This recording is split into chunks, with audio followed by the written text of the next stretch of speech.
Bonjour chers amis, j'espère que vous portez bien. Nouvelle journée, nous sommes dehors, il est 5 h du matin, comme vous le voyez. Dans les rues de Riga, c'est désert, tout le monde dort.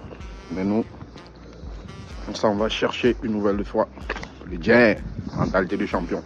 Alors ce matin, si tu me regardes, ou alors ça dépend de l'heure qu'il fera chez toi, je voulais tout simplement te partager cette vidéo pour te dire que oui, à des moments sombres comme ceci, il va falloir te lever, aller cravacher dur, sans te plaindre, avec un sourire large aux lèvres, parce que oui, la vie ne te donnera pas de cadeau, mais tellement tu es concentré vers ton plein accomplissement que tu vas débroussailler tout ce qui sera derrière ton passage, ou alors au travers de toi.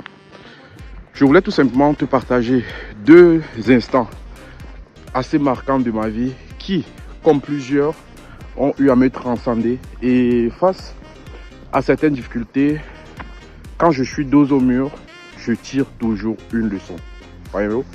Parce que beaucoup de proches aujourd'hui qui me côtoient savent que quand je discute, moi, non seulement je cherche une thématique, je cherche l'objectivité et je sors de là avec des conclusions surtout positives et des leçons conséquentes.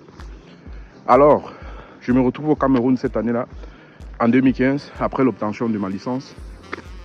Et j'avais déjà fait 2 ans de stage professionnel au sein d'une multinationale camerounaise, 2 ans en tant que stagiaire professionnel, et je touchais, je crois, à peine 75 000. J'avais certains petits business sur le côté, une entreprise de logistique que mon grand frère avait créée en France, où on était chargé de s'occuper des vivres frais au Cameroun, de les envoyer en France, de les acheminer. Donc, on achetait, on emballait, et puis on acheminait via une compagnie de transit. Et lui, il les récupérait, stockait et se chargeait de la distribution. Et ainsi de suite, nous l'avons fait. Malheureusement, le coût de transport était vraiment exorbitant. Du coup, on n'avait pas de choix que d'arrêter. En dehors de ça, je faisais également des activités de friperie. J'avais 2 motos sur le côté et bien d'autres choses. D'accord?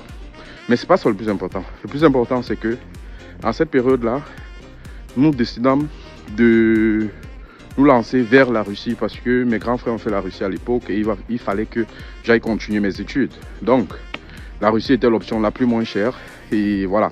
C'est comme ça que le 5 septembre 2016, je quitte le Cameroun, Douala, où j'arrive au Maroc.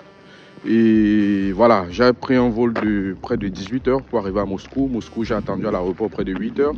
Et c'est comme ça que un membre de mon université est venu me chercher pour m'amener dans ma ville, Ryazan, qui est à près de, disons, 3 h, 2 h de Moscou. Mais à Moscou, tout allait bien. J'étais calme, posé, parce que je me disais, waouh, la grande capitale Moscou. Mais au fur et à mesure, on avançait, on descendait pour aller à Ryazan. Mon ami, je me disais, mais ça, c'est encore quoi ça? C'est comme si tu quittais du paradis et on t'amenait dans des endroits sombres. On avance. C'est comme ça qu'on arrive. Les routes sont cabosseuses et tout. J'arrive. C'est la commandante qui me reçoit. La commandante, ou alors le commandant, ce sont des personnes, des responsables d'immeubles qui gèrent les foyers académiques étudiantins dans ces universités-là. Elle me reçoit. Je me dis que j'aurai une chambre assez nickel, mais non. Je devais vivre en colocation et cette colocation-là, c'était avec 2 Nigérians. Je vous assure, la chambre était vraiment désastreuse. Toute ma vie, j'avais vécu tout seul dans ma chambre et j'étais le seul garçon à la maison, donc on faisait tout pour moi. Et c'est pas pour dire que je viens d'une famille assez nantie, non, mais il y avait quand même ce seuil-là que les parents ont daigné me donner et que voilà, la vie m'a octroyé. Donc, j'étais face au fait, il fallait s'adapter. Vivre avec 2 personnes étrangères dans une chambre vraiment délabrée où il y avait des cafards. Pour ceux qui sont en Russie, savent ce qu'on appelle les klapov. Et tu dors, le cafard vient monter sur toi, tu es obligé de le tuer, les odeurs par-ci par-là. Et les gars ne parlaient que leur langue qui était le pidgin ou l'anglais. Or, moi j'étais un pur francophone, je ne connaissais rien de l'anglais. J'ai vécu de là pendant près de 2 ans avec beaucoup de fierté. Et quand bien même j'ai rencontré beaucoup de Camerounais, ils me disaient que c'était impossible de trouver un travail à Ryazan parce qu'eux, ils étaient là depuis des années, c'était difficile pour eux. Je suis sorti de là avec 2 avantages qui me suivent jusqu'à aujourd'hui. La première des choses, c'est que j'ai su m'adapter face à ces difficultés. J'ai appris à parler l'anglais de façon moyenne dans cette chambre-là, parce que oui, j'étais confronté à eux, c'est vrai, je faisais beaucoup de fautes, mais j'avais pas peur, j'avais pas honte d'apprendre, j'avais pas honte d'essayer, et c'est comme ça qu'au fur et à mesure, j'ai d'abord eu à développer ma faculté intrinsèque d'écouter et de pouvoir quand même parler de façon basique.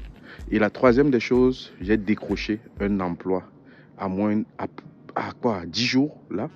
Un de mes colocataires à cette époque, Charles, qui est aujourd'hui à Toronto, m'avait aidé à trouver un travail dans une boîte de nuit, ensuite dans un restaurant, travail de restauration que j'ai fait pendant près de 5 années dans ma ville. Comme quoi, face à une difficulté, il faut toujours garder le bon état d'esprit, même si c'est dur, ne pas se plaindre, se dire que d'autres personnes peuvent vivre des moments assez plus sombres que toi et de pouvoir toujours chercher à tirer sa tête de l'eau. C'est vrai, on va se plaindre que la vie parfois nous jette des pots de banane sur le passage, mais qu'est-ce que tu en fais de ces bananes? Est-ce que tu peux les transformer en jus de fruits? C'est possible. Et je vais te partager ici une deuxième histoire qui est vraiment marquante, qui était une histoire de l'année dernière où j'étais chargé commercial dans une des meilleures entreprises de la place en Lettonie. Oui, si tu ne le sais pas, je réside en Lettonie où je suis doctorant, mais également travailleur.